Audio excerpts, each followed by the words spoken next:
Well, this afternoon there's been a bipartisan call directed at the Kolebu Teaching Hospital to immediately reopen the outpatients department and its renal unit. The unit has been closed to outpatients since May 2022, and that's been forcing patients to seek a dialysis service elsewhere. The Renal Patients Association has said dozens of their members are suffering kidney diseases have died due to this very closure. Delivering a statement on the floor of Parliament, Ranking Member on the Health Committee described the hospital's closure of the facility as unconscionable. Parliament as a whole should be deeply concerned about the persistent closure of the renal unit outpatient department at Kolebu Teaching Hospital. This situation has far-reaching implications for the well-being of dialysis patients in Ghana and raises serious questions about the commitment of government to transparency and accountability in our healthcare institutions. In the initial case of the facility's closure was attributed to scarcity of essential medical consumables required for dialysis. When dialysis medical consumables were finally procured, the service saw an unprecedented increase in fees from 380 Ghana cedis to 765.42. The Minister of Health and the hospital administration must, as a matter of priority, address this situation. The denial of essential healthcare services is a severe violation of patients' rights and a breach of public trust. We implore the government to work diligently with the hospital to rectify this situation and uphold its commitment to providing accessible and affordable healthcare service to all citizens. The paramount objective must be the prompt reopening of the renal unit outpatient department and the provision of essential subsidies to ensure that healthcare services are accessible and affordable for all citizens. Well, the latest there, but Parliamentary Affairs correspondent Kweku Asante has been monitoring all of this, and it's been a busy day. Kweku will get to all of that, but did the NDC get support from the majority side on this matter? Yes, they did, and this is part of the business that has attracted the attention of Parliament today. This dialysis statement is something that a lot more MPs commented on, about how important it is and how government must move into acts. And so back to your question, yes, the Majority Chief Whip, Frank Anadom, spoke on behalf of his colleagues and said that it is true that this dialysis crisis is something that is really hampering the efforts of so many people who have kidney diseases to be able to access quality health care. And they joined calls to the Kolebu Teaching Hospital to immediately open that outpatient department of the renal unit. And what we understand now is that they are also asking that the Speaker of Parliament directs the Health Minister to come to the floor. We can listen to another prayer passionately back the assertions or the statement of the NDC on the floor today. Right. I fully associate myself with the call for the minister to be programmed to appear. That is something we cannot compromise on. He must appear. And especially on the matter about the lives of our citizenry, we can't take for granted. It can happen to any of us. And so I'm fully associated with that call. It's about the lives of our people. Whatever it takes, he must appear. We must program him to appear and to brief us. Immediately, the Kolebu renal unit should be open immediately. And there are some other actions that have been taken. That is why I'm emphasizing the call. Speaker, we need you to bless this call that the minister should be programmed to come and make this statement formally on the floor of Parliament. He can't sit in his ministry and engage the media and make this statement. He must come to the representative of the people and make this statement formally in the House. Quite an unusual posture there by the Majority Whip. The point about his reason for which he cannot understand why the Health Minister is unwilling to appear before the House. What else do we know about the backstory to this and why we're seeing this kind of a bipartisan support? And what's been the Speaker's directive on the matter? Well, Blessed, so both sides really believe that the dialysis crisis is a big matter that government and everyone must pay attention to. What they are saying, and you heard there, Frank and the majority chief whip, Kwekwe Amenu is a member of parliament on the NPP side. That is his chief whip on the floor saying that the minister cannot be in his office issuing statements and speaking to the media. He must come to the floor of parliament, he must come to the people's representatives and speak to them as to the state of play in terms of what is going on with the dialysis treatment and the kidney diseases and the suffering of so many patients across the country. And so that is quite a rare bipartisan support that we saw there from a leader on the opposite side. But at the end of the day, a lot more MPs spoke, but the Speaker of Parliament agreed with the assertion and this demand by the minority, as well as the majority leadership, that the health minister must come before the House, brief MPs not only on the closure of this renal unit OPD, but must ensure that there are outstanding issues having to do with dialysis treatment, among other things in the country. All that must be dealt with. Let's listen to the second Deputy Speaker of Parliament, Andrew Amakwe-Siama, issuing that directive on the floor a while ago. To come and brief us on the closure of the renal unit outpatient department and the upsurge of kidney-related problems in Ghana. I mean, the minister should come and tell us something. Almost everywhere people are talking about the kidney-related problems. He should come and tell us if the NHIS issue can also be captured in relating to kidney-related issues. I mean, you should come and tell us and to the extent the whole nation. So that is my directives. Oh, Kwekwe Asante there joining us from Parliament. And Kwekwe, I would want you to stay on because there are a lot of conversations and activities happening in Parliament. But just hold on. Let's cross over now to the Korle Bu Teaching Hospital, where my colleague Maxwell Agugba is on the ground for us, joining us live from the hospital facility, which is at the center of this whole controversy. Maxwell, I see that you're right in front of the facility. Do we know if the OPD has been opened now to patients?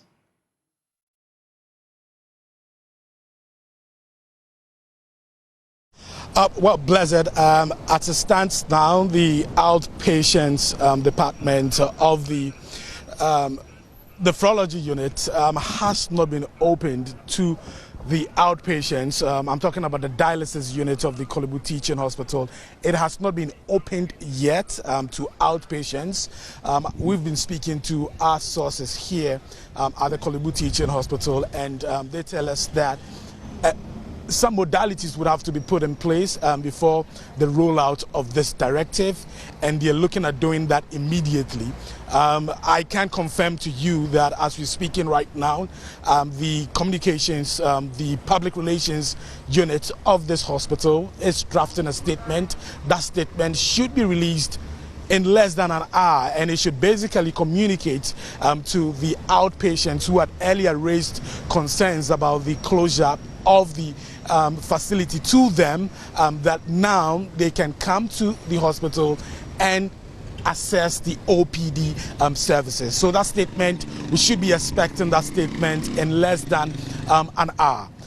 But some other issues are also coming up as we speak to you right now. There's no clarity whatsoever on whether or not the death situation that forced the closure of the facility to outpatient has been settled. We don't have clarity on that matter here. But my source here at the Korle Bu Teaching Hospital, who has been speaking to, also cannot confirm to us whether the facility has received that 4 million Ghana cedis, that debt that compelled it to close the OPD to the outpatients. Remember that during the Joy News Thought Leadership event on this matter, the CEO for the facility, Dr. Mpoma, mentioned that even if the Korle Bu Teaching Hospital, even if the 4 million Ghana cedi debt is settled, the hospital will still need monthly close to 1 million Ghana cedis, a subsidy of 1 million Ghana cedis to enable it continue with its operations. In fact, he told us that if that 1 million, close to 1 million Ghana cedis, that's the 961,000 Ghana cedis, is not provided monthly to support the services here, the renal units, the dialysis units, I should say, would shut down. Now, some days ago when I spoke to my source here, the source told me that if the hospital is forced to open up its services to the outpatients with the consumables that they have currently, it would just last 1 month. If it lasts 1 month, then they would have to close the dialysis, the renal dialysis units, entirely. So all of these questions are begging for answers, and we've been trying to get clarity on the matter. Because the directive came just a little over 3 hours ago, we do not have much information from the authorities. We've been here for some time and we've been trying to get some answers. We are told that some discussions would have to go on, but all of that would take place before the day ends. So as it stands right now, the statement is being drafted, and that will be officially communicated to the outpatients of the renal dialysis unit of the Korle Bu Teaching Hospital, communicated to them that now they can access OPD services here at the Korle Bu Teaching Hospital. And like I mentioned earlier, we should get that statement in less than an hour here. Blessed. Maxwell Agbagba giving us the very latest from the Korle Bu Teaching Hospital. As you see in your shots there, the outpatients department for those going in for renal services completely shut down. It's the reason for which in Parliament we're seeing that directive come through for the sector minister Kweku Agyeman-Manu to appear before the House and to brief MPs on what may be accounting for this crisis and the issue about the debt of 4 million Ghana cedis, which urgently the health facility needs to clear off and to reopen. The centre, Maxwell, will be stationed there and will definitely bring you some updates in an hour or two from now. Stay on the Joy News channel as we pursue that matter to a conclusive end. We take you back to Parliament because in the House today, the NDC MP for Wa Central, Dr. Abdul Rashid Pelpo, is asking the government of Ghana to immediately demand a ceasefire in the ongoing war in Gaza, Israel's war. And as we know it, they've declared that sledge on Gaza with a daily bombardment of the occupied Palestinian territory. This follows the widely condemned Hamas attack on Israel that claimed the lives of more than 1,300 Israeli citizens. Since Israel declared war on Gaza, at least 9,000 persons have been killed, many of whom are children. More from Dr. Pelpo shortly, but listen first to the statement from the Deputy Foreign Affairs Minister, Mavis Nkansah-Boadu, denouncing the actions of Hamas and explaining no Ghanaian has been caught in the conflict. In a press release on the 8th October 2023, the government of Ghana unreservedly expressed its condemnation of Hamas's attack and actions and retreated Israel's right to exist and defend itself. The statement further called on Hamas to withdraw its militants from southern Israel and urged the government of Israel to also exercise restraints in its response to Hamas's attack. The African Union, on its part, issued a communique in which the chairperson called on both parties to put an end to the hostilities and return to the negotiation table to implement the principle of the two-state solution. Mr. Speaker, let me conclude by indicating that although the disastrous nature of the conflicts has raised so many concerns about the welfare of Ghanaians in Israel, our mission in Tel Aviv has reported that no Ghanaian has been caught up in the attacks and the Ghanaian community is safe. As of now, the issue of evacuation of our nationals from Israel has not been raised. In addition, our mission is in close contact with the leaders of the Ghanaian community and is providing the ministry with the updates on their welfare, and we provide the general public with updates pertaining to the welfare of Ghanaians in Israel.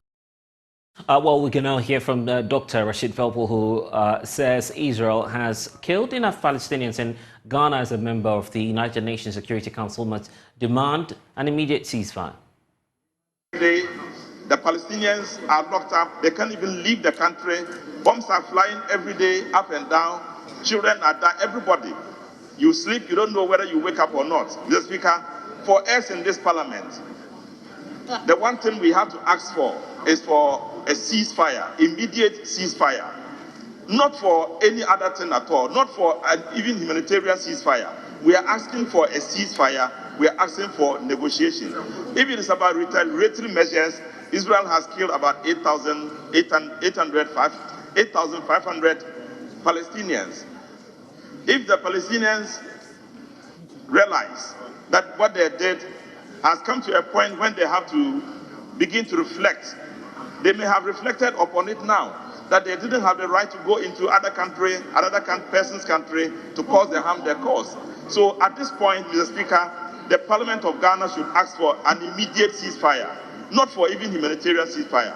I would have wished the government not to dilly-dally with the situation, to be saying Palestinians stop, these people stop, just call for ceasefire, so that you see that government of Ghana is calling for ceasefire, Mr. Speaker. That is the least we can do, because the history of it is that Ghana government recognizes the existence of a Palestinian state. We do. And we have a Palestinian embassy in Ghana. And we have an Israeli embassy in Ghana. So we, as non-aligned in our perspectives, recognize the existence of the two countries. And if there's a fight between them, we must call for a ceasefire. Nothing less, nothing more. And beyond this, what's been the reaction? Kweku Asante is back with us. Kweku, we know that there's also in this matter a bipartisan condemnation of Israel's action in Gaza, despite the issues surrounding Israel's rights to defend its territory. First, what's been the reaction from the Parliamentary Committee on Foreign Affairs? We know that Samuel Okudzeto-Ablakwa has been commenting on this matter as well. And kindly unmute for me, Kweku, so I can hear you. If you could just do that for me briefly. Well, my apologies, Blessed. It's been a day of rare show of bipartisanship on the floor. A lot of the things that have come up today, both sides have really agreed that this is something that we have to do. We've been hearing from Samuel Atachian, who's the MP for Ebuako South. He says that Israel must not allow itself to be consumed by rage. And in terms of its response so far, he believes that it has not been proportionate. If Hamas killed 1,400 people, condemnable issue. You've killed 9,000 people and you are still dropping bombs on refugee camps and other such civilian held places. He believes that must end and Israel must be told you cannot continue breaching international law. Do not let rage overcome you. That's what President Joe Biden said. And that is what I believe the international community should sound strong to Israel, because if you look at the disproportionate level of the violence, it leaves much to be desired. I do not believe that in trying to find Hamas to wipe them out, it should leave in this trail the death of innocent people who never visited violence on Israel. And I pray to God that Israel should see this. You do not destroy the innocent in the hope that you find the mercenaries or those who did the violence. And that understanding should dawn on Israel. And I think it is the position of even America that we should look at it from that perspective and contain the situation. More MPs are joining this, including Sylvester Tete. Appears to be the one who even uses some more strong words. He believes that some of Israel's action may amount to war crimes, and he believes that the ceasefire must come in immediately and Israel must end the bombardment of the Gaza Strip. In war, we have to protect and defend the vulnerable wherever you find them. These are civilians, medical professionals, and even people who no longer have the strength to fight. Mr. Speaker, the position of this country must be supported in all our deliberations, that the Israeli people must give way for aid to be given to those caught up in this war. Those that are caught up in Gaza Strip, Mr. Speaker, they cannot all be described to be people belonging to the Hamas group or the Palestinians, as it were. That is why it is important that we call for unlimited access of aid to the Gaza Strip to ensure that international conventions on rights of persons where wars have been declared are respected in that respect. Mr. Speaker, we have a responsibility and obligation to protect civilians in times of war. This becomes a war crime, and the Israeli government should help to respect that. Whilst we ask that they respect the rights of every citizen or the vulnerable in times of war, we also call on Hamas to cease fire. Even the supply of medical aid, water, fuel, and other essentials into Gaza has been restricted, especially by virtue of the fight going on within the area. The lives of the old people, children, civilians, hospitals, and what have you. Just a couple of days, a mosque was targeted and bombarded, Mr. Speaker. Those are some of the things that we ought to speak against and ensure that the rules of war are adhered to and respected. Mr. Speaker, all we are asking for is for peace to prevail in the area. Israel has a right to self-defend itself and territory, but it also must have recourse to international law and international humanitarian law. Okay, quickly, let's wrap up the point about, the way forward. At least we've heard from all of these MPs, the latest now being Patrick Boma, who's also adding his voice to this bipartisan call. What's the resolution from Parliament on the way forward? Well, Blessed, that is what Parliament failed to do. Parliament failed to pass a resolution on this matter, as it were, directing the Ghanaian government in terms of what exactly to do. Ghana now has a seat on the United Nations Security Council. A number of resolutions have already come to that Security Council, most of which have failed because of the entrenched political affiliations of US, Russia, France, and other big players on the Security Council who have a veto power. And so what is going to happen now is that government has the freehold to continue doing what it wants. But the voice that has reverberated in the House is that Ghana must call for a ceasefire, and Ghana must adhere to its non-alignment stance. Some MPs are really concerned that President Akufo-Addo took to the podium in the United States declaring support for Israel when Ghana has always been a non-aligned country. And these are some of the concerns that MPs have shared. They've shared on this matter. Very bipartisan show of support, almost all MPs who spoke, most of them condemning the Hamas attack in Israel, but also condemning Israel for its high-handedness and its attack on innocent civilian lives in the Gaza Strip. But they have failed to pass a resolution, which means government will just have to listen to them as an advice. If they wish to take that, they will. If they do not wish to take that, they will take some other course of action. Kwaku Asante, parliamentary correspondent, joining us with the latest on this. Also joining this conversation is international relations expert with the Afro Global Research Center, Dr. Ishmael Hlonvo, who's joining us via Zoom now. Thank you, sir, for spending some time with us. Parliament can do its bit, but of course, per the requirements of the Constitution, our dealings with other nations would largely be driven by the president's posture and approach on this matter. Where do we go from here, looking at what Parliament has been trying to send to government? Thank you, and good afternoon to your viewers. I think it is welcoming that at the end, Parliament is beginning to make some discussions of this matter. From the beginning, I have said that the posture we put out there, that we totally support Israel, means that we have virtually mortgaged ourselves in the way that will not help us to be mediators in this conflict. And as the conflict has proceeded, you will find out that some of the things that the Israelis are doing have gone beyond what is acceptable within the remit of international law. So it is welcoming that Parliament have begun discussing this issue. But then it is also quite disappointing that at the end of the day, there was no parliamentary resolution. But I think that even that discussion should signal government that the direction we have headed from the beginning is quite wrong, and that there's the need to reassess our position. If you look at the Southern American countries who have been quite independent in terms of how they view this issue, some of them, Bolivia, for instance, have severe ties with Israel as a protest against what is going on.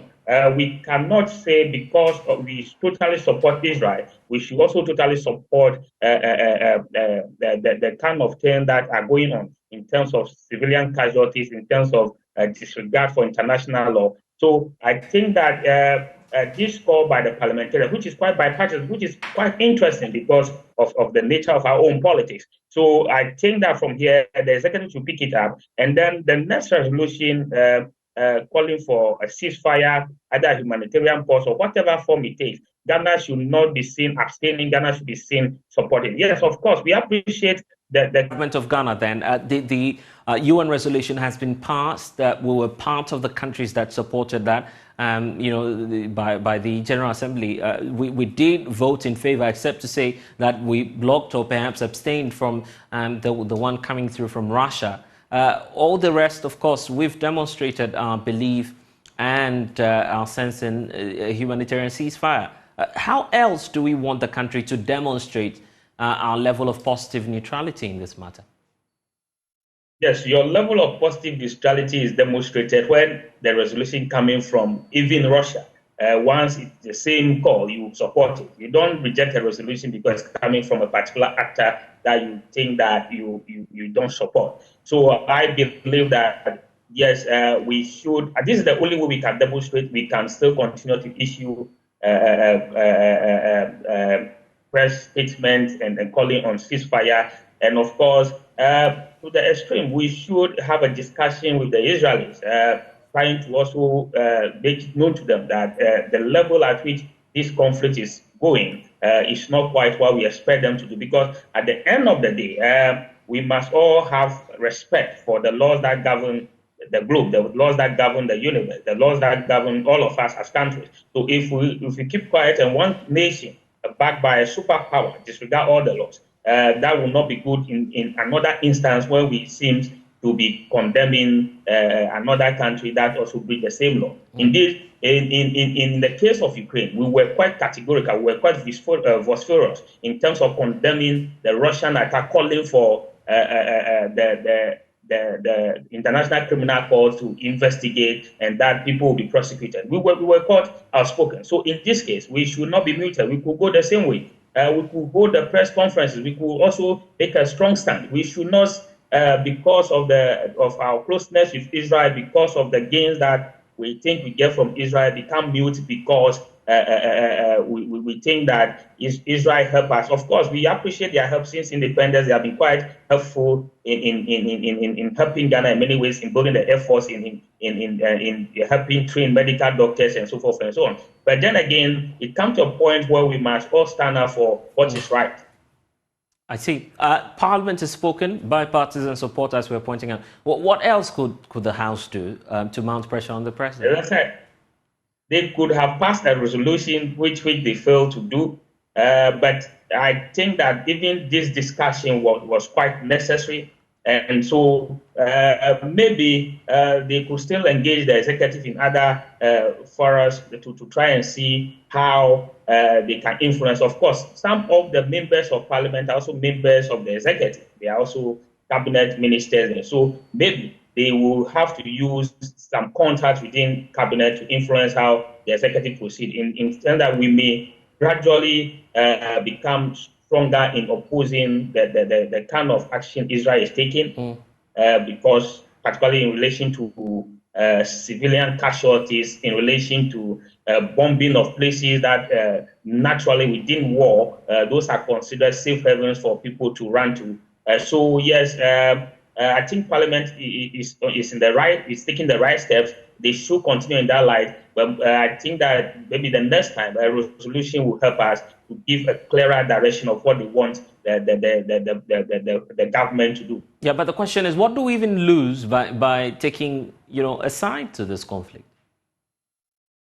Well, we lose a lot. We lose a lot of international credibility. You take a side that is virtually going beyond acceptable limit.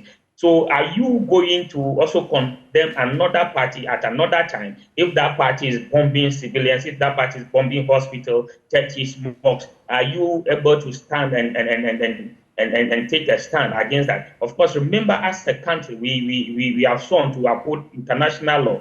We have also sworn to ensure a just and equitable world order. A just and equitable world order will not come by a country committing this level of atrocity on civilians, and we will be mute. We must have our voices heard. We must it must be known that Ghana stand in this, because we have a quite established principle that since independence we have adhered to. We were never scared to state our position when we feel that the order is going wrong. So if we believe in international law, if we believe in the rule of law, if we believe that in terms of war, civilians should not be targeted, then of course we should have our voices heard. We should not just be mute, because if you keep mute, it means that you are supporting what is going on. It is, and of course, as a country, as I said, this war has a religious connotation, and therefore, as a country, we should be seen doing things in the way that help us to maintain our own harmony at home. Of course, if you monitor social media posts by few of our Muslim brothers, you will see the anger in them. Of course, trying to demonstrate their support for Palestine. Not Hamas per se, but the people of Palestine, the civilian population. So of course, and that's where government appears to disagree. The fact that the basis for supporting Israel now is simply because of the type of attack we've seen from Hamas on Israel. That type of attack is also not because Hamas just stood up one day and decided to attack. If you look at the Israeli government, you look at the composition of that government, a government made up of Zionist parties, a government, that coalition government is built by far-right Israeli political actors. And of course, look at their decision to expand settler homes in the West Bank. All these are provocation to Hamas and to other groups in that region. If you look at the number of incursions into West Bank and other areas throughout the course of this year, then you understand that at a point, this guy, Hamas and other groups will retaliate. So we must not only look at it like the 7th of October is the trigger. There have been precursors to this conflict. Of course, Israel has acted in a way that has also pushed them to kind of attack. Of course, I'm not holding brief from Hamas because they will also find a way to attack Israel. But if you look at from June, of course, it was clear that at a point, these groups will be forced to retaliate for some of the things that the Israelis are doing. For instance, where they are expanding on settler homes in the West Bank, for instance, where they are evicting Palestinians from their home in East Jerusalem. These actions, which are quite contrary to international law, will always provide the pretext for somebody to engage in the kind of attack that Hamas had engaged in on the 7th of October. And therefore, in responding to this, then it begs the question, is it just the 7th October attack, is it just being used as a pretext to undertake a total wiping out of the Palestinian population? Because as of now, if you have about 10 terrorists hiding in a refugee camp, is it significant for you to bomb the refugee camp? So we must not only buy into the Western and the Israeli story to say that because Hamas attacked Israel on the 7th of October, therefore Israel reserved the right to defend itself. Of course, they reserve the right to defend themselves. But then again, we must also look at a group of people who for a very long time have also craved for an independent state, an independent territory, and they are not having that chance to create that independent territory. All they get in return is that the Jewish are extending their settlement in the West Bank, in other territories. So when you have this kind of situation, ultimately you provide a context, the pretext for terrorist groups, if you call them that way, or resistance movement to also engage in the kind of attack that have been engaged. In any case, in any conflict between Israel and Hamas, Israel always seems to inflict more damage on the Palestinian population than Hamas could ever manage to do. So what we are saying is that, yes, of course, you have actually retaliated, you have actually done some damage, but then you need to consider that there's a civilian population. That civilian population under international law needs some protection. Unless we are able to come to a situation where we have what we call the two-state solution, indeed this conflict will not have an end, because as people of Palestine, who were once majority in the territory that we are currently calling Israel and Gaza and West Bank, who because of the refusal to accept the two-state solution in 1947, happened to be thrown out of their homes because of the war that the Arabs launched on Israel, and Israel ending up extending its territory.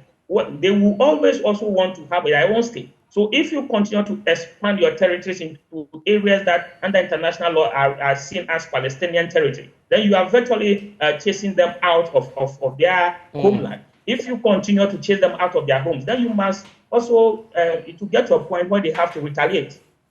I see.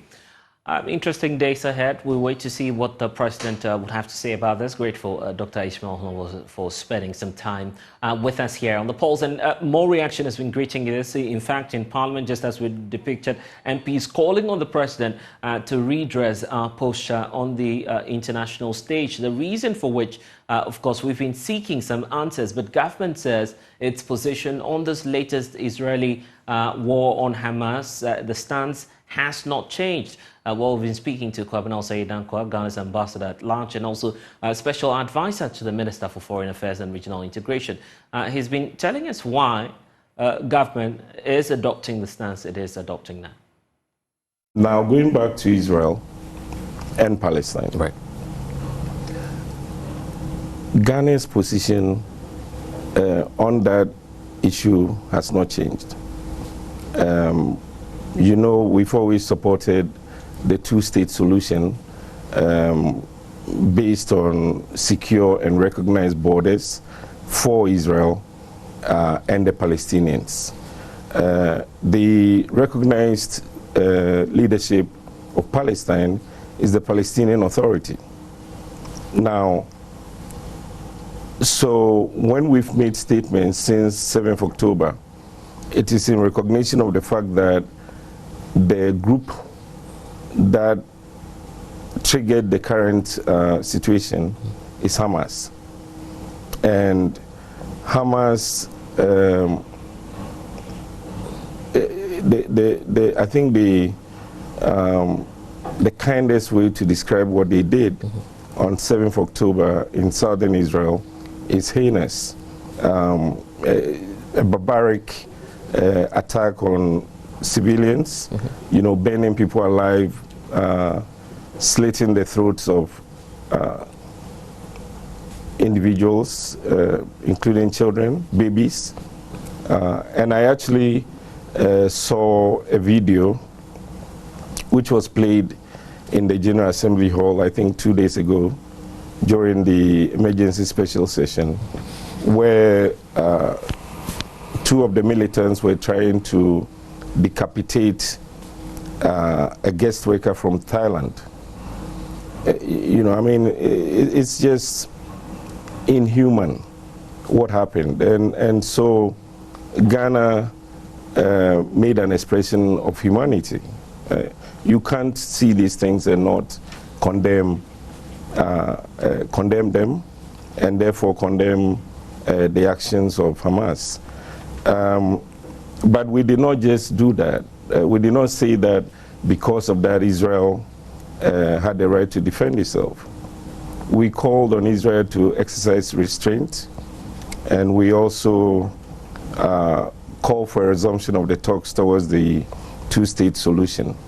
Now, since then, of course, Israel has also launched attacks on Gaza, and Ghana has been in the forefront in the Security Council in calling for humanitarian pauses, and also now for a humanitarian corridor. But that, I'm afraid that call is coming rather late, isn't it? When many say that we missed a number of opportunities at demonstrating to the world that indeed we're interested in the humanitarian crisis. We're speaking to Emmanuel Bombande, the former Deputy Foreign Minister, a couple of days ago, who says that positive neutrality posture was at its lowest when we failed to support Russia, when it tabled a resolution asking for a humanitarian ceasefire in the region. Do you take responsibility that indeed the view we have is quite obscured on this matter? We're turning a blind eye to what's happening on the Gaza Strip. I'm afraid he's wrong. I don't think the issue of positive neutrality is what is at stake. What happened in the Security Council was that we were, right at the beginning, we started consultations towards a resolution under the presidency of Brazil. Because Brazil is the president of the Security Council for this month. And Brazil put forward a draft. And there was a consultation around that draft. That's the procedure of the council. Russia put forward its resolution, which was not consulted. Anybody who reads the two drafts will recognize that the Brazilian draft was more comprehensive. It responded to the issues at stake better. And so obviously Ghana supported that. But all you need to do is to look at the votes. The Brazilian vote got 12 votes in support, including 4 of the 5 countries that supported the Russian draft. So it gives you a sense of what was going on. There were 2 abstentions. The only challenge was that it was vetoed by 1 permanent member of the council. The Ghana abstained because you couldn't have 2 competing resolutions and then vote for both of them. It won't make sense, right?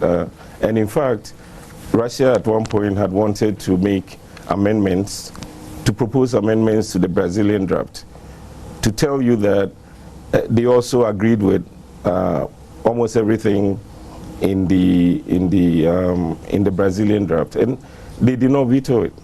So anyone who thinks that because we chose the better resolution, we're not being positively neutral, is totally mistaken. Well, it was a procedural issue, and as I said, even the side that we took on the Russian draft resolution, abstention, got the most votes. The countries that abstained were in a majority. All the votes that Ghana has taken on this issue, we've been in the majority. I see, but it's not only the experts or the politicians who are criticizing you or taking on government on this matter. We also have the coalition of Muslim organizations also expressing worry of the kind of posture we're taking. Just a couple of days ago, COMOG petitioned the United Nations Secretariat here in Accra, asking them to take a number of measures, and as part of that, they're going to the extreme to say, let's sanction Israel for what it is doing on the Gaza Strip. So what options are we considering now? Have you taken notice of this petition, and what do you intend to do about it as a government? Well, again, as I explained, I think there's a lot of misunderstanding around the draft resolutions, and COMOG, because I think they were on your program, or they were on a program. After we explained the process, their petition did not mention the Ghana government. It was a petition to the UN Secretary General, which makes sense. I think they were calling for a humanitarian response, which the government of Ghana has been calling for. In fact, the resolution that was passed in the General Assembly 2 days ago, which was proposed by the Arab group under the chairmanship of Jordan, was intended to respond to the humanitarian situation. And Ghana voted for it, even though it was not as balanced as the Brazilian draft resolution, which had come to the Security Council. But the important thing is to pay attention to the statement which Ghana made. Because there's so many elements to this issue. And if you want to create the conditions for the resumption of negotiations towards the two-state solution. You can have groups that are opposed to negotiations, given unfettered freedom to attack the parties to the negotiations. So obviously you have to deal with that. But one of the elements also is the religious aspect, and while this war may be remote from our territories, the fear is that there's a possibility of a ripple effect spreading through the world and also Ghana. The point about how the country may be divided along religious lines, given the war going on in the Middle East. Are you mindful of the possible threats to national security, and what are you doing to de-escalate tension in that manner? Blessed, this is also one of the misunderstandings of the situation. What is happening in Gaza or southern Israel is not religious, in the sense that, and I'm choosing my words carefully, in the sense that Palestinians have a huge number of Christians. You can check the whatever. Hamas, I assume, proclaims the Islamic Jihad, which is different. So for Ghanaians to look at the situation through the prism of religion will be totally, it's difficult to make the argument. Again, as I'm saying, Ghana has taken a balanced and fair approach, and the majority of member states of the UN agree with us. We are mindful of the impact of the current conflict on innocent civilians in Gaza, and our votes, our statements have said that. Again, yes, it is true that we worry about a regional conflict, right. Bringing in different countries or groups like Hezbollah and the others. But don't forget that even within the states in which some of those groups are, there is division of opinion and tension between the governments and those armed groups. The armed groups are very powerful, but there is no evidence that the conflict is based on religion. In which case, then if Ghana were to call for, what have we called for? Humanitarian pauses, so that innocent Palestinians can be safe and secure, can have access to water, food, medicines, and so on.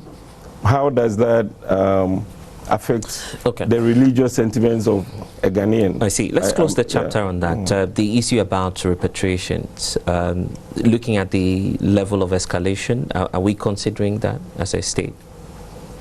Well, I mean, first of all, the individuals in the theater of conflict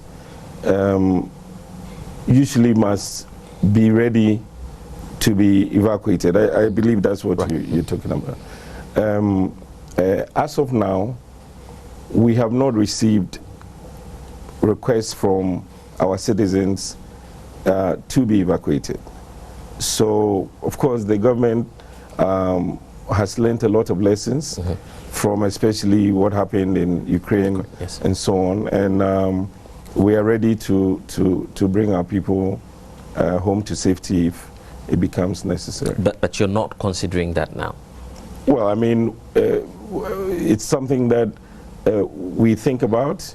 But again, as I said, there was something people said was a fake video of Ghanaians in Gaza. Yes, I've seen that video too, and a lot of so of people course we were asking, very much concerned, and this also says something about the environment that we live in, with disinformation and all kinds of weaponized use of social media platforms. So you say these were not Ghanaians? Is that what your assessment is telling you? We went to great lengths, yeah, okay, right. because of course we were concerned, and we wanted to do whatever we could to secure them. And in that case, the information we got was that it was not genuine.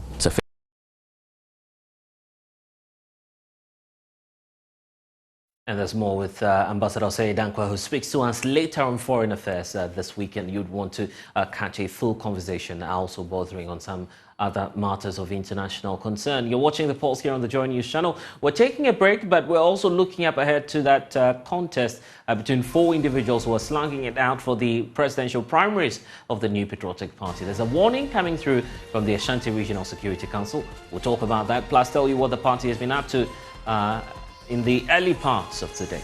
Please stay here on the Joy News channel. This is The Pulse. We'll be right back. Your election headquarters build up to the NPP's presidential primaries, as the Ashanti Regional Security Council is now warning against the deployment of heavily built men and any other private security services to polling stations for Saturday's presidential primary of the NPP. Personnel security of various government officials are also banned from accessing the inner perimeter of the polling stations. In a press release, the Regional Security Council insists security of the polls will solely be the responsibility of state security. Of course, earlier in the day, the national leadership and the elections committee of the New Patriotic Party has been briefing the press. We'll take you to the Ashanti region shortly. But first, though, let's bring in my colleague Samuel Mbura, who's been at the party's headquarters monitoring the developments for us. And Sami, we do know that the party has also been spelling out some more modalities for the contest, including the decision by all aspirants to sign a peace accord before the exercise. Tell us more. Exactly, Blessed. So the 3 organs of the NPP met. We had the National Executive Council, the National Council, and the Council of Elders. The main reason for this meeting was to calm the nerves of the aspirants going into the Congress this weekend. So all 4 aspirants were in attendance. The president himself was also there. They gave the opportunity to the aspirants to raise their concerns, and then they also tried sorting the issues out so that at least going into the election, they will not have grievances that are outstanding. So the chairman of the NPP Elders of Council of Elders, Mr. Hakman Owusu-Agyemang, told these aspirants that they should consider the party's interest beyond GS and rally behind anyone who would eventually emerge victorious. So that was an in-camera hearing, but after that meeting, the media was briefed by the General Secretary, Justin Kodia. He announced the modalities involved. One that has to do with, one that is actually critical, has to do with one undertaking that these aspirants have signed to.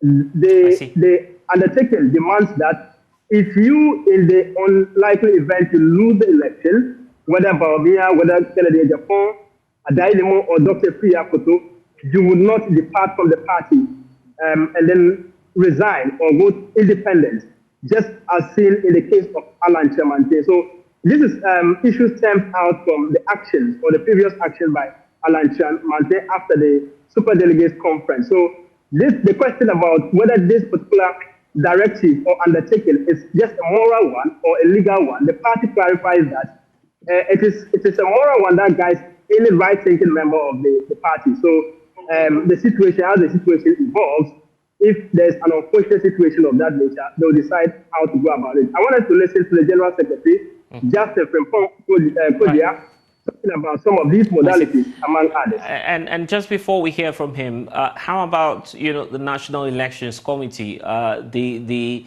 concerns, final rounds of concerns being raised by some of the aspirants? How are they taking that and responding to all of the concerns being raised now?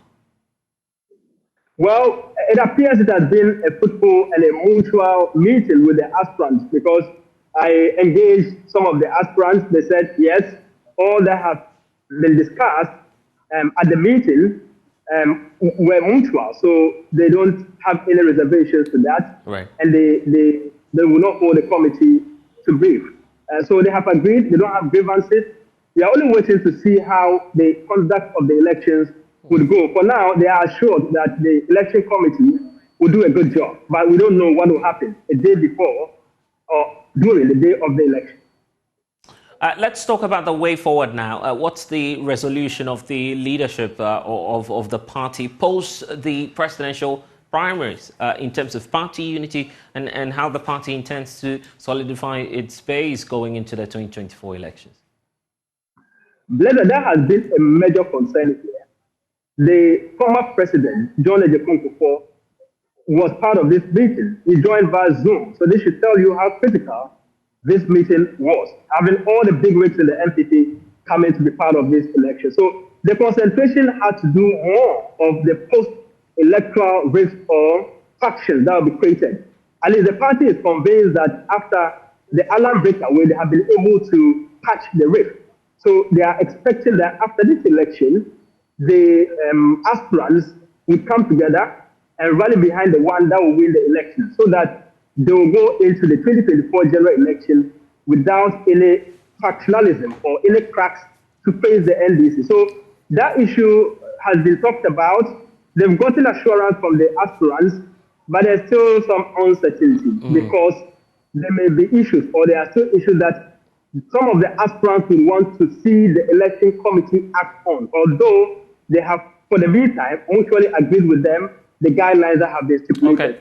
However, the conduct of the election will determine whether these aspirants are satisfied with what they have agreed with the three critical organs of the party. Yeah, and such a heated weekend that's going to be, but you need to stay here on the election headquarters. Joy News is bringing you a 360-degree coverage of that presidential primary. Samuel Mbura joining us from the NPP headquarters. We'll be bringing you excerpts of the press briefing by the leadership of the party shortly. But in the Ashanti region, the Security Council is, Regional Security Council is indicating that they would not allow vigilante groups or private militia to be there, to guide the process. Let's bring in Anaya Aljima, who's been monitoring the exercise there in that part of the country. And Anaya, I'm just wondering what's bringing up this call now. Is the party suspecting that some individuals may want to infiltrate the ranks of the party security-wise?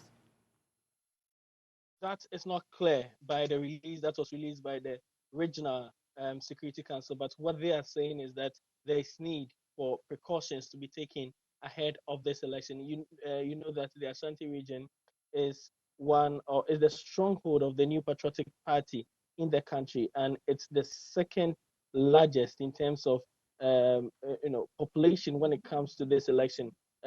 About over 30,000 of the delegates that are supposed to participate in this election are from the Ashanti region. So there is need for the Regional Security Council to take urgent measures to ensure that the area is safe. And this is also contained in the release that the REGSEC that brought out and is signed by the head of REGSEC, and that's the Ashanti Regional Minister Simon Osei-Mensah.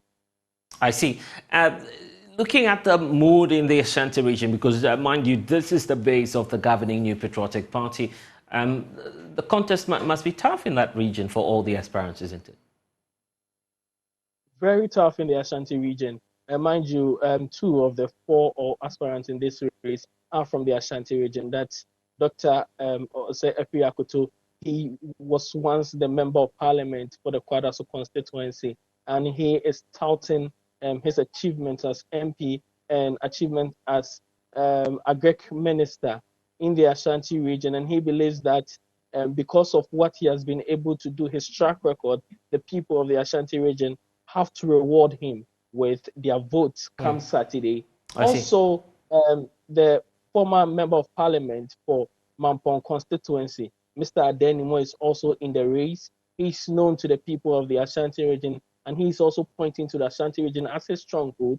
Mind you, the vice president won the superdelegate conference in the Ashanti region. He had over 90 votes out of the 119 votes meaning he is also strong on the grounds when it comes to the Ashanti region. Kennedy Japon has also done a lot of work in the Ashanti region, and he's expecting the people of the Ashanti region to vote towards his direction. So Ashanti region remains one of the areas that all the four candidates are, strongly pointing to, and they believe that they'll be able to win most of the votes from the region. Let's talk finally about the enforcement of this directive that we're looking at how crucial this region is. How is the Security Council intending to enforce this directive strictly, knowing that the stakes are high, as we were just pointing out, for each and every candidate? So before we talk about how they are ensuring that the directives are adhered to, let's go through some of the directives that we are yet to mention on this in this interview.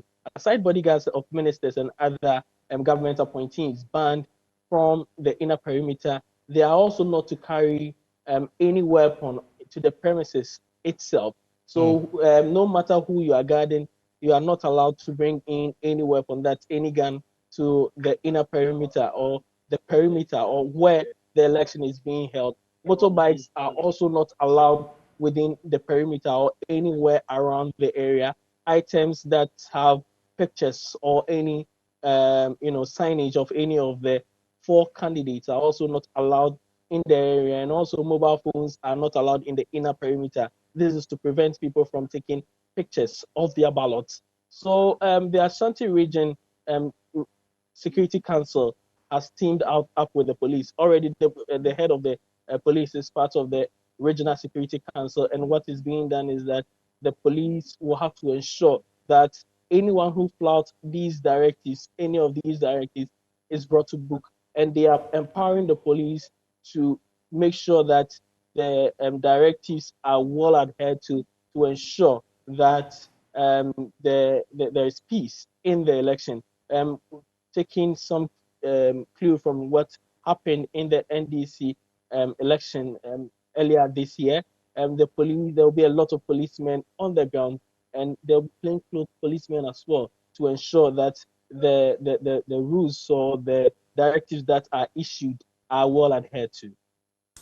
Anaya Aljuma joining us there from the Ashanti regional capital, Kumasi, where a lot is at stake for all the four candidates going into the weekend's presidential primaries of the governing New Patriotic Party. This is your election headquarters. We're bringing you every bit of the updates that you need to know about the exercise going into the weekend, because in the diaspora, election is also underway. But here in Ghana, of course, the national leadership of the NPP has been addressing its rank and file ahead of that exercise. Our party's National Council of Elders. At the meeting, we had the President of our Republic, His Excellency Nana Dankwa Akufo-Addo. We also had the former President, John Ajekun Kufuor, joining us by Zoom.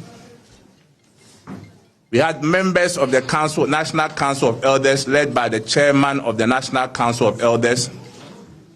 The National Party was led by our able National Chairman, Mr. Stephen Ayesu, in team. We also had members of the Presidential Elections Committee, led by our revered Right Honorable former Speaker, Professor Michael Quay, and the aspirants and their agents. The essence of the meeting was for all these key important stakeholders to understand that we are one family, and no matter the context, no matter the tension that is associated with internal elections, at the end of the day, come November 4th, it is the NPP that will emerge as the winner. So there was a need for us to have this family meeting, for everyone to make a comment where people have issues, to raise issues, and for us together to resolve any issue that exists. And I can say that the meeting was highly successful, and we give thanks to the Almighty God for seeing us through this very important meeting.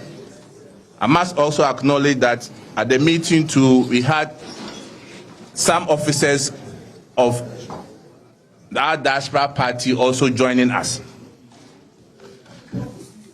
The long and short of it is that we're able to get the 4 aspirants contesting, namely Honorable Kennedy Japan, His Excellency Dr. Alhaji Mohammed Baumia, Dr. Akoto Efriye, and Honorable Adenimo, all signing an undertaking. And in summary, what they signed to, and I'll read to all of you. 1 is to accept the primary election results. 2, to promote peace and cohesion. 3, in the event that they don't win, they will not resign from the party. 4, to support the winner of the primary. 5, to ensure and enforce mechanism that has been established by the party, and also to work within the timelines and duration that has been established by the party from now to the results are declared, and to respect the decision by the delegates of our party. And these are the signatures of the aspirants who came for the meeting. The reason also why we have called you for this press conference is, as you are aware, election of this magnitude comes with its own challenges. And as a party, together with our able Presidential Elections Committee, we have decided to engage you so that at least certain gray areas or certain potential controversies that can emanate are addressed at this press conference. Mr. Chairman, it is important that our party constitution, as stipulated in Article 1311, gives us the composition of the Electoral College. And it's important that we will reiterate the composition of the Electoral College. Under Article 1311, our Constitution states, the party's presidential candidate shall be elected by the following delegates. 1, all members of the National Council. 2, all voting members of the National Executive Committee. 3, all voting members of the Regional Executive Committees. 4, all voting members of the Constituency Executive Committees. 5, all electoral area coordinators. 6, the 5 polling station executive officers in each polling station. 7, 15 members of the National Council of Elders to be elected from amongst themselves. We also have 15 patrons to be elected from among themselves, all party members of parliament, past national officers, 3 representatives of each of the special organs of the party, 12 delegates from every external branch, founding members who are signatories to the registration documents of the party at the Electoral Commission, 1 TESCOM representative from each recognized tertiary institutions, all party card-bearing ministers and deputy ministers, and last not least, all MMDCs. So, ladies and gentlemen, these are the group that form the Electoral College that will elect our presidential candidate come November 4th. So in total, we have 200. Address by the General Secretary of the New Patriotic Party, Justin Kodia Frimpong.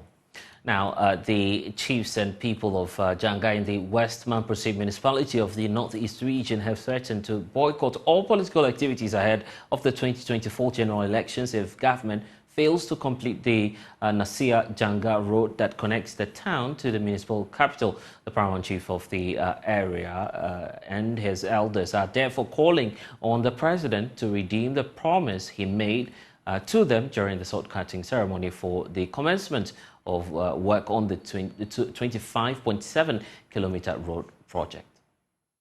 25.7 Janga Nasia Road project in the West Mamprose municipality was ongoing until the change of government in 2016. The project was swiftly abrogated and re-awarded by the Akufo-Addo administration. In 2018, the president himself came to cut salt for the recommencement of work by the new contractor. At a deba in Nasia attended by the chiefs and people of the area, President Akufo-Addo promised them the road project will be completed before the 2020 elections. So how long are they going to take?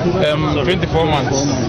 From now? From now. From now. So by 2020, around this time, the work should be completed. 6 years down the lane, the contractor has abandoned the project due to non-payment. Surprisingly, however, the contractor was made to tie a 6-kilometer stretch of the road from Nasia to Nakpayili village and another 1 kilometer to the Janga town, leaving out a large stretch of 18.7 kilometers of the road in a very deplorable state. The residents say they see it as an attempt to conceal the failure to fix the road. Some commercial drivers express the challenges they face doing business on the road.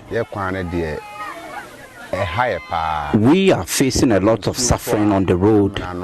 The rains have created a large potholes which are causing our vehicles to break down and hinder the movement of goods and services. We are worried because the contractor has abandoned the project. The project upon completion would have opened up and improved access to essential public services and increased livelihood opportunities in several communities in the Janga zone. Residents of communities along the road have complained that the poor state of the road is affecting their socio-economic activities, whilst others bemoan the negative impact of the bad nature of the road on their farming and trading activities. The paramount chief of the area, Sona Baseidu Nantogma, is displeased about the deplorable state of the road. Now it's getting worse. The road, even say what they call us a meeting at the road. Before you get to Nasia, you spend about so many hours on the road. You can't go. Our market cars, some of them are having an accident on the way. Most of the cars have got an accident because of the road potholes. The chief also described as shameful the failure of the president to fulfill his promise to ensure the completion of the road by 2020. Because the president of the whole country come and cut a short for some place to do, and it doesn't work. It's a shame. And here is their strong place that they used to help them to win the Walwali seat. So all the boys are telling me they will deny this year. They will deny it. Elias Sutanko reporting for Joy News.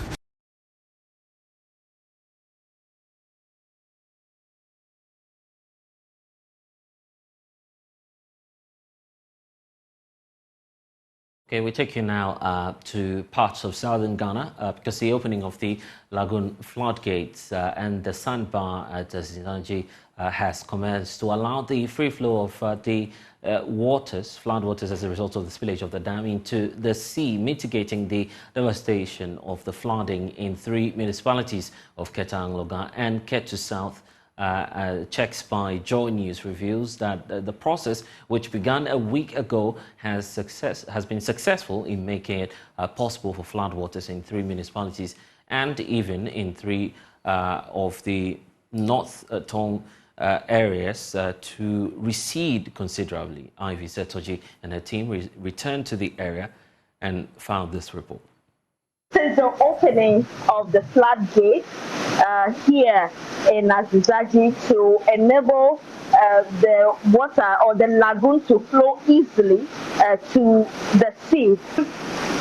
With this opening of the floodgates, it's also making it easy for the waters in the 3 Tong districts and some other districts that experienced the flooding due to the Kosovo dam spillage to recede. So waters in those areas are receding as we speak due to the opening of this floodgate. Now, some people in this area were not happy about the issue. Some went on demonstration. Some agitated that they were not so happy about it because of the past experience. Some 30-something years ago, where a lot of people were drowned due to this particular issue. It happened before, where the floodgates were open and some people were drowned. But the question here is, are they now satisfied? People are still interested in this issue. We've been speaking with the MC for Kesa, Emmanuel Jamega. Oh, now everything is calm. We can see that we are achieving our purpose for opening the floodgates as well as cutting a sandbar between the sea and the lagoon. We can see that there's a rush of the lagoon water into the sea, and I'm a happy man as we speak now. So residents are hoping that what happened in the past will not be repeated or will not happen here. I'm very much impressed that the water is going straight. Nobody can go inside now. So I have to thank our DC for forcing the community to allow this gate to be open. We are here this afternoon to erect caution tape here to prevent our members from going near the scene. Because when we are here in the morning, you have observed that the sandbar is curving in.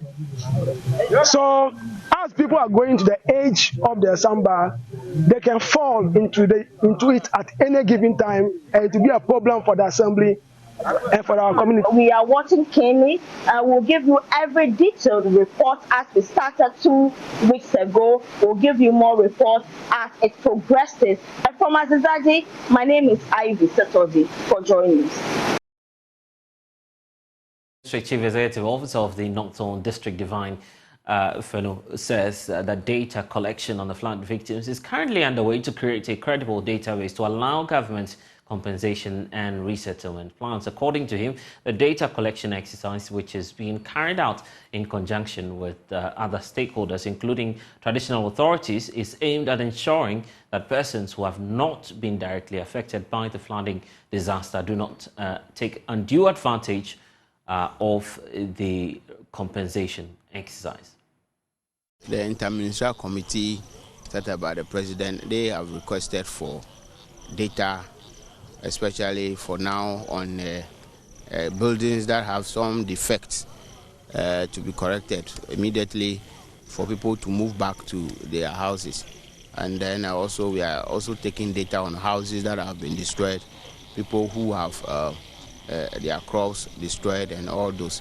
So we have begun collecting the data with the Physical Planning Department and the Works Department through the Assembly members and the Traditional Authority, so that we can identify those people as quickly as possible.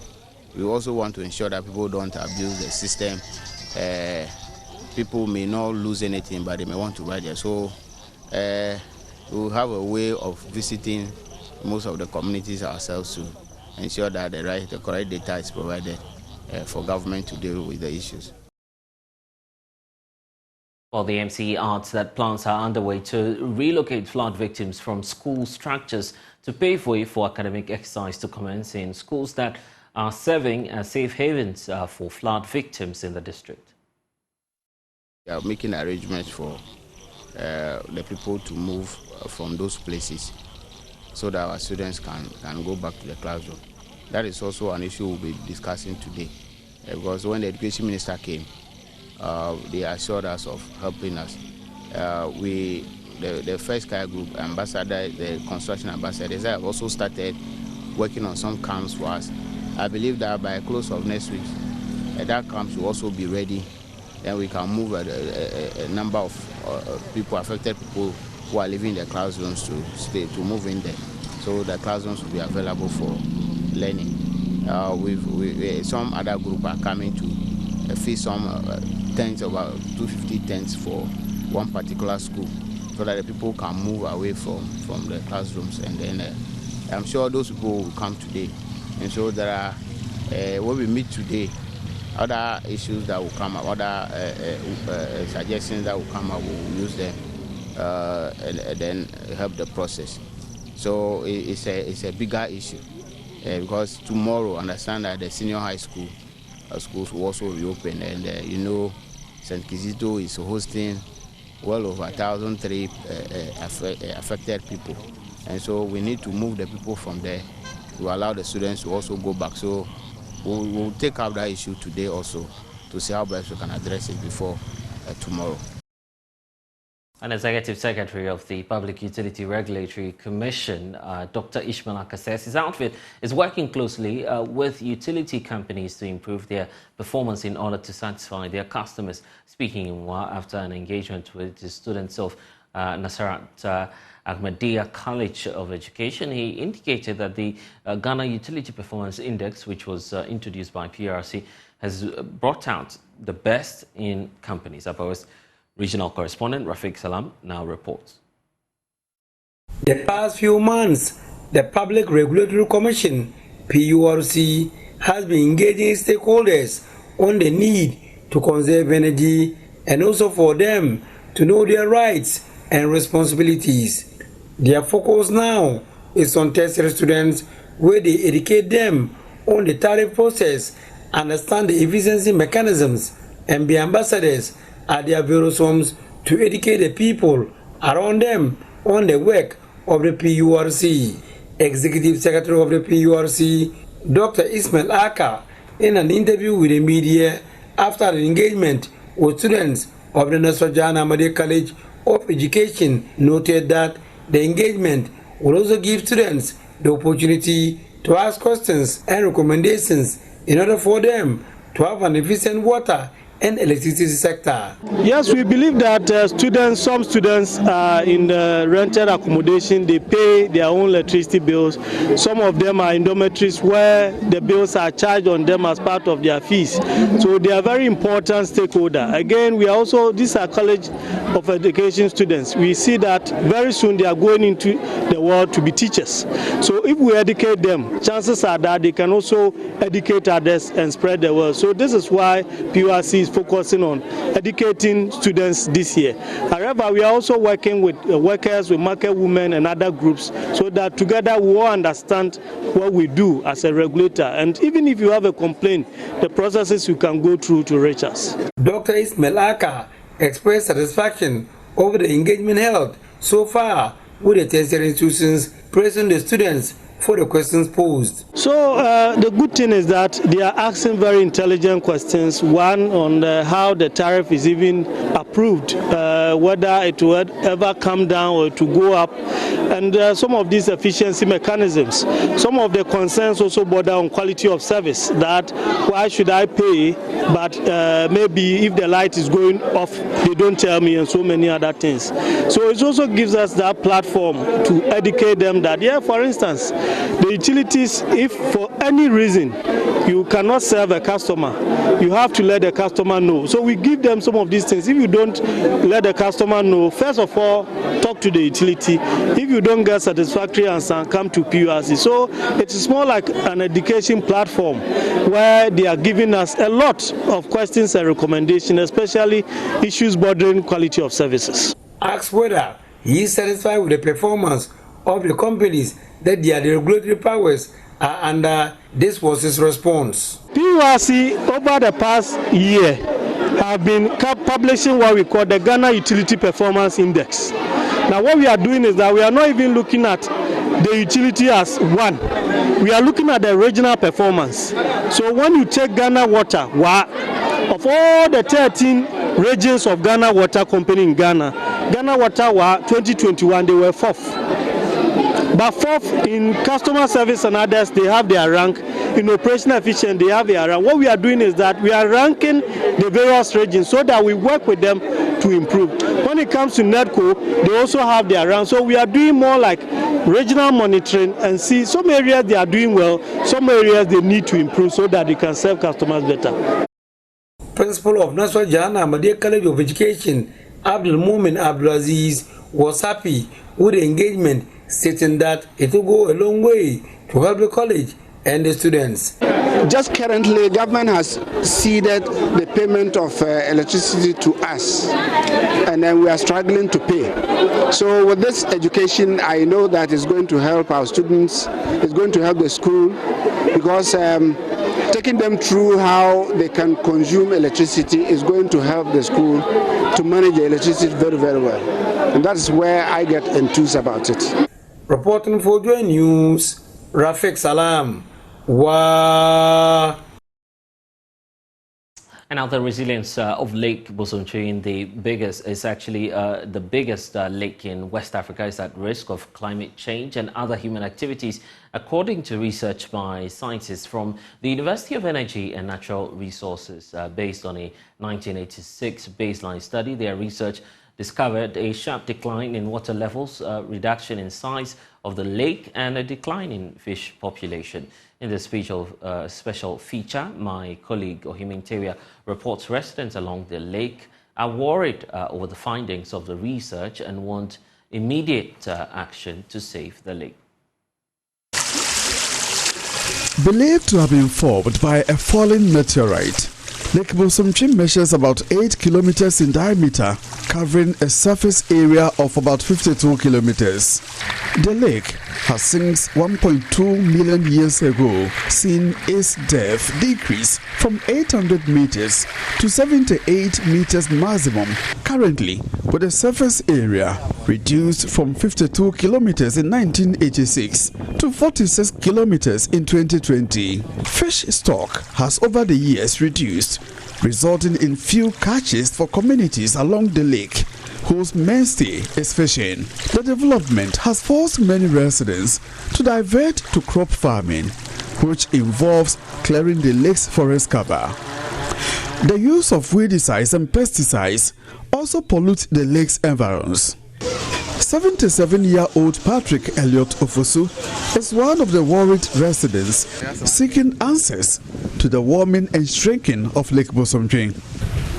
Some years back, about 25 years ago, the whole of this area was part of the lake. So, as we see it yourself, the lake is going back, it's receding. This used to be the landing area for boats plying on the Lake Bosomtwi. But with time, the water has receded, leaving this natural land in between the landing area and the lake. Sediments, including organic matter and silt, associated with human activities and erosion, are said to have built up underneath the biggest natural lake in West Africa. Dubbed Building Resilience of Lake Bosomtwi to Climate Change, scientists from the University of Energy and Natural Resources, in partnership with their overseas counterparts from 3 institutions, are seeking to build the lake's resilience. We don't know the current and the future consequences of this for the people and also for the lake itself as a biosphere reserve. So that is the reason why RELAB came in, to understand to what extent climate is having an impact on the lake and the lives of the people, and how the people are also responding to the changes and what are the consequences of that response. The researchers discovered the size of the lake is shrinking, with the surface area decreasing from 52 kilometers square to 47.17 kilometers square. There has also been unprecedented decline in the water levels, fish catch, and forest cover of the lake as a result of human activities since 1986. The use of harmful agricultural inputs by farmers in their quest to feed their families has been identified as one of the negative practices impacting on Lake Bosomtwi. Dr. Peter Sanfo is project coordinator. From what we have gathered so far, we know that the lake is drying up. And it's mainly because of climate change. From 2005, we have seen that there's a rapid loss of water, or a rapid recession of the water mark. From the shoreline to the water mark, there's been some kind of 35-meter shrinking of the lake. So it is real that the lake is shrinking. We have found that indeed the climate is having an effect. The lake is not behaving the way that it used to do in the past. Fish catches have been going down. The people's livelihoods have been affected. Well, that's all we have for you in this package of The Pulse. And Lester Sogan, it's been a wonderful time with you. We'll see you again tomorrow. Next is Let's Talk Showbiz, but that will be after this break. Thanks for watching.